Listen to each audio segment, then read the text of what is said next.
Professor Ghulam Mohammed Bai, Chair of the PASET Consultative Advisory Group, the head of the World Bank on this program today. She has spoken to us. The representatives for the International Affairs of Ministry of Economy and Finance of the Republic of Korea, distinguished delegates attending the PASET Forum, good morning. When I stood before this similar gathering here in Kenya in 2017, little did I know that I will again come face to face with the same eminent African leaders, great scholars, and astute technocrats only 7 years later. During the 2017 Fourth Partnership for Skills in Applied Sciences, Engineering and Technology Forum, I welcomed you to this great country as I served as Deputy President. By good fortune and through the grace of God, I am here today welcoming you to our country for the 5th Forum PASET as the Head of State. Karibuni tena. Remember, it's him speaking, not me.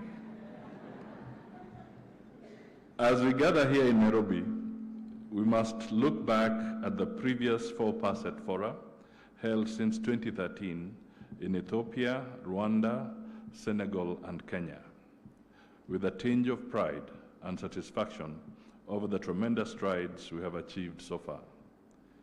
This assembly represents a momentous milestone in our shared quest to propel the fields of science, technology, and engineering within sub-Saharan Africa to greater heights. It offers us a precious opportunity to ensure our collective efforts are directed towards fostering socio-economic transformation across this vibrant region. The Partnership for Skills in Applied Sciences, Engineering and Technology is the key to Africa's needs of addressing challenges hindering Africa's research output and quality, more so in the STEM subjects. Perhaps nothing speaks to these challenges facing research in Africa more than the fact that only about 29% of research in sub-Saharan Africa, with the exception of South Africa, emanates from applied sciences, engineering, technology, and mathematics. It is further worrying that the STEM research in Africa has been declining by 0.2% annually since 2002, according to World Bank data. Further still, statistics indicate that Africa is estimated to have 198 researchers per million, compared with 428 in Chile, 4,260 in Canada, 4,269 in the United Kingdom, and 4,663 in the United States. Data also show that only about 7% of the population in Africa is pursuing higher education, compared to 30% worldwide. Additionally, less than 1% of academic journal articles come from academic institutions in Africa. This unimpressive situation calls for an urgent increase in the pool of graduates with PhD without compromising on the quality of studies. Indeed, the World Bank estimates that African universities should produce over 100,000 PhDs in the next few years in order to help reverse challenges facing Africa today. While universities are rapidly expanding in Africa, the pace of PhDs is unable to meet her needs. The number of PhDs enrollment against total student enrollment in universities in Africa is generally low at 2% of the total university student population. Ladies and gentlemen, one of the reasons Africa struggles in generating impactful research is underfunding. Of course, this is not deliberate, as Africa has its own unique challenges that hinder the deployment of its scarce financial resources to research. As a result, most African countries' budgets for research are less than 0.5% of their GDP, against the recommended ratio of not less than 2% of the GDP. While Kenya is one of the countries with the highest funding of research in Africa, at 0.8% of the GDP, we are still short of the target and committed towards bridging the gap. It is against this background that PASET's efforts to confront the challenges I have just described are timely and commendable. I appreciate the strides covered by PASET from its inception, including outcomes of the last conversation held in 2017 during the 5th PASET Forum here in Nairobi. I am delighted to share with all of us that PASET is our initiative. The governments of Senegal, Ethiopia, and Rwanda, our esteemed founding members, paved the way for what we witness today. But our membership has now grown to embrace several countries, all united by a common purpose to elevate the fields of science, technology, and engineering across sub-Saharan Africa. Today, PASET has grown to comprise 11 member states, who include Kenya, Benin, Cote d'Ivoire, Burkina Faso, Ghana, Mozambique, Nigeria, and Tanzania. I extend my heartfelt appreciation to each PASET member country. Your unwavering support, dedication, and commitment have fueled this journey. Together, we shall forge ahead, creating pathways for innovation, progress, and prosperity. In 2018, Kenya took a significant step by joining the PASET.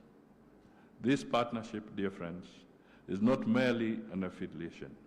It is a testament to our unwavering dedication to advancing knowledge and skills across our nation and beyond. Today, I reaffirm our commitment to the objectives of PASET and the Regional Scholarship and Innovation Fund. We recognize the critical role these initiatives play in nurturing talent, bridging skills, gaps, and driving sustainable development.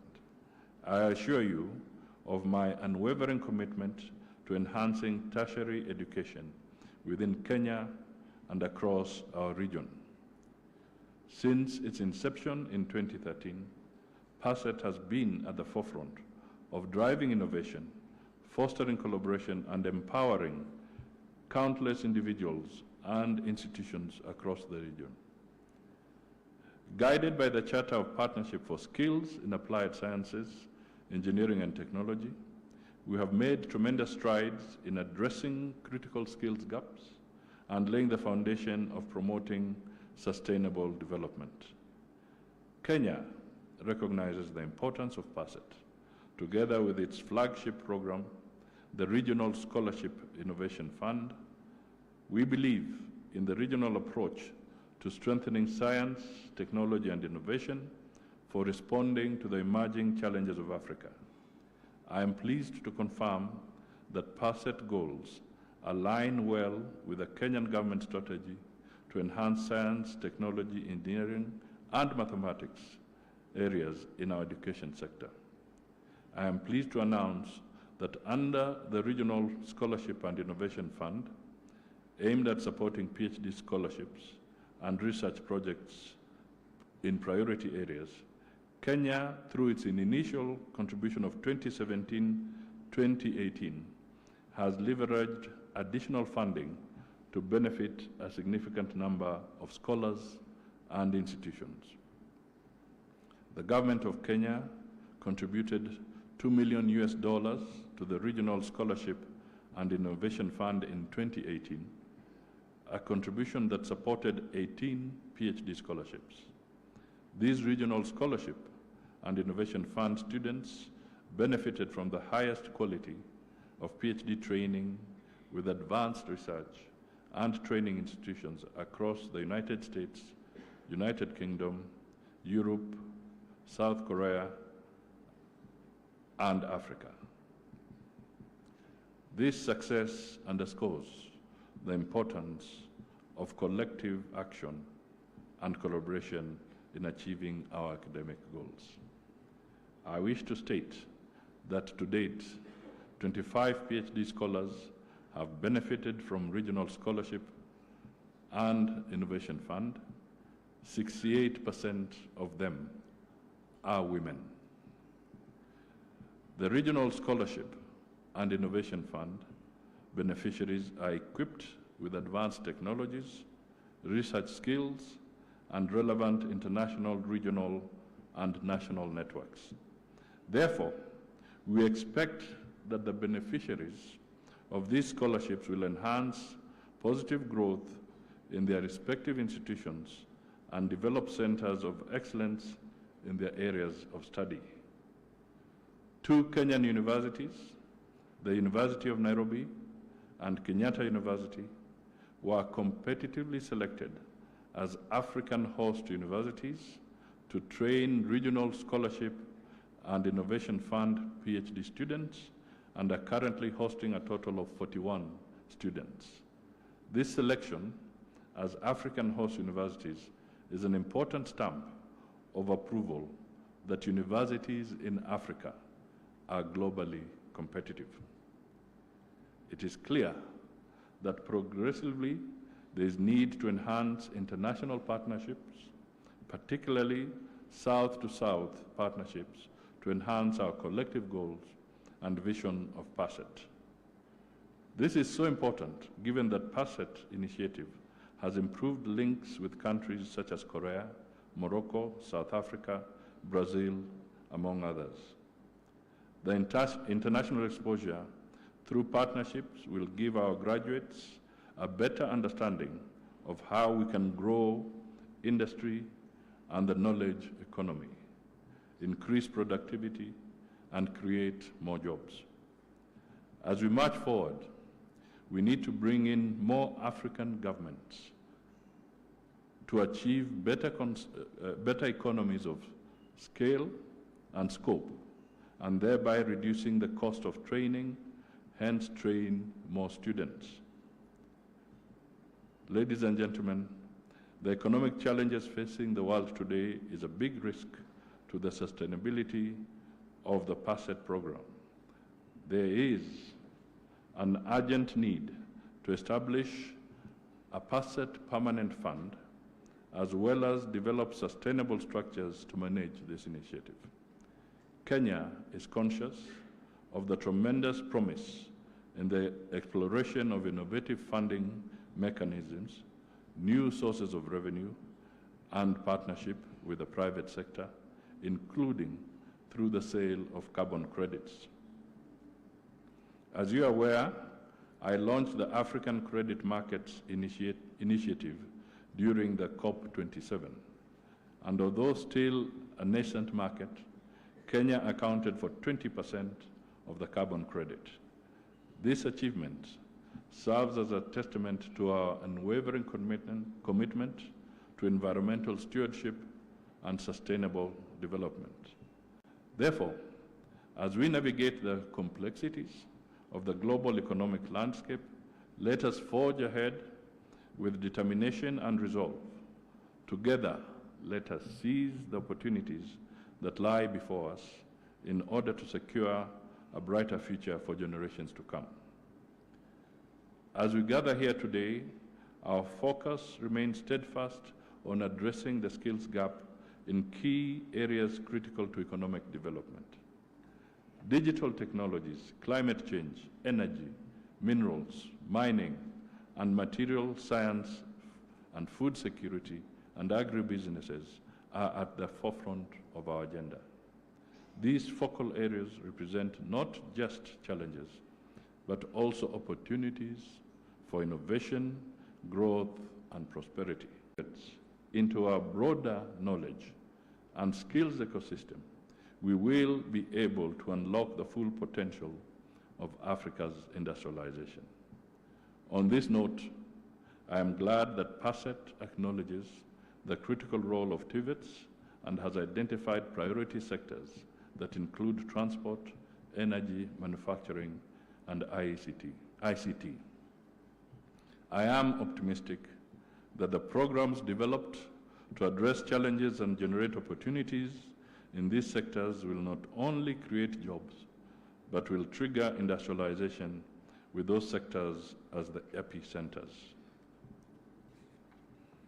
I also hope that plans by the PASET Governing Council towards harmonization of standards and mutual recognition of qualifications for priority occupations, the establishment of regional technical TVET centers for policy research, strategy development, and knowledge dissemination, and capacity development for Africa skills competition, among others, are progressing well.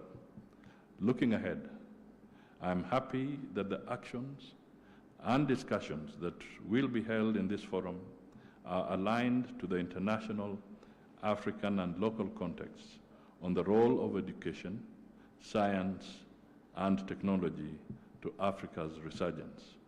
I am also happy to note that the forum's proceedings speak to the Sustainable Development Goals, SDGs 4 in particular, Africa Agenda 2063, and the Science, Technology and Innovation Strategy for Africa 2024, among others.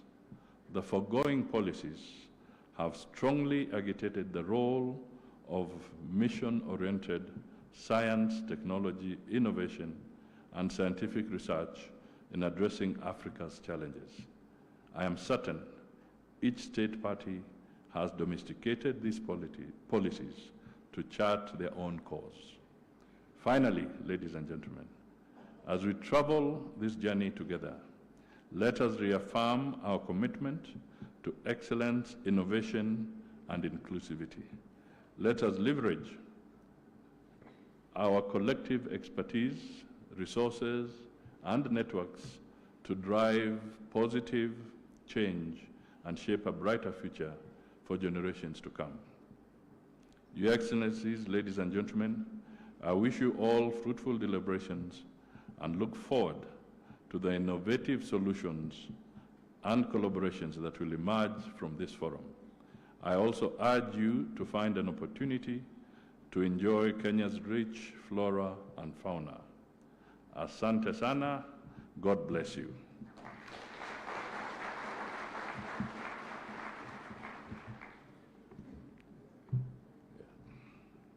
Thank you very much, Makofi tena.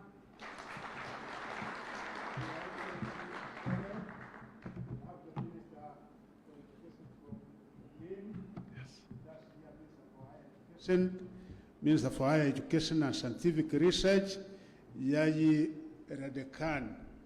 Can you please appreciate her? Thank you very much and welcome. I think now we will give my boss time to go and attend the cabinet because I'm the host. He has given me permission, and His Excellency the President of the Republic also did, because I can't leave and my fellow ministers are here. Thank you. Your Excellency, we thank you. Thank you. Thank you so much. I was about to get away with it, but somebody said that I said I may have to add a small remark. At a personal level, let me say that this is indeed a very, very important gathering, and I want to commend the Ministry of Education and all the people who have packaged us for this session. It's important. A few days ago, I had the benefit of attending a pediatric national conference. And there was a professor there, Professor Lokoye, a doctor, and he was tasked to give some talk on matters of artificial intelligence. I'm not very skilled in that area, but one of the things he tried to answer was that, can artificial intelligence, or will artificial intelligence replace the medical doctor?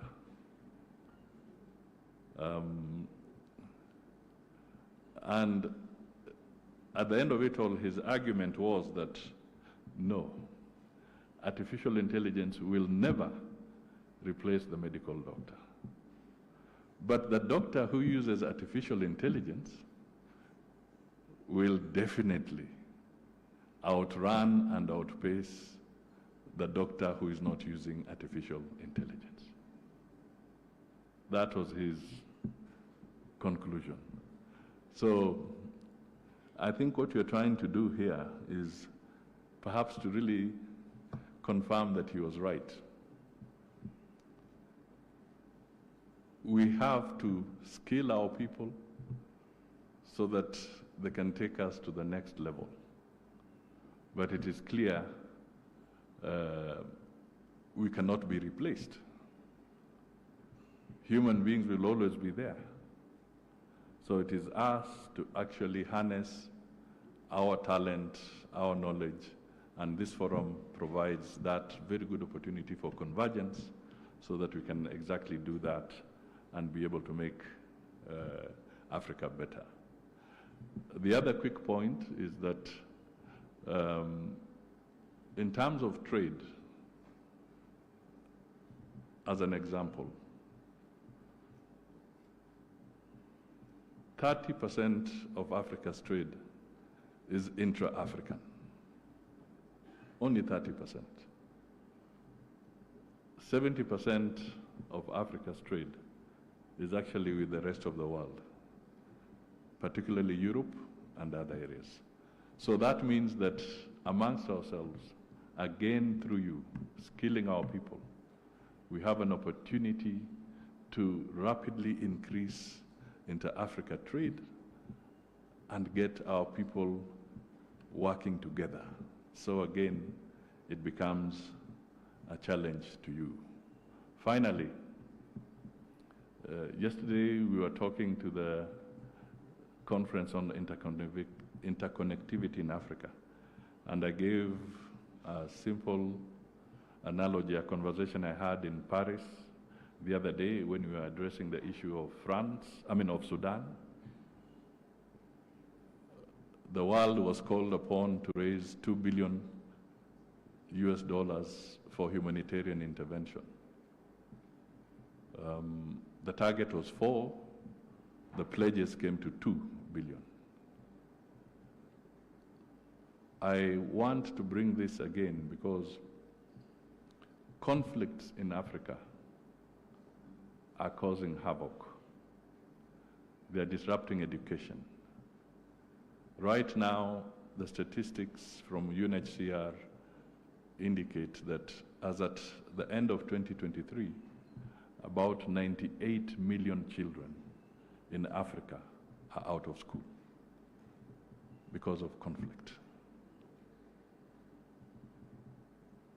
Now, instead of converging in Paris to raise money for science and engineering and mathematics and our schools, the world is being forced to converge in various capitals to raise money to intervene in conflict.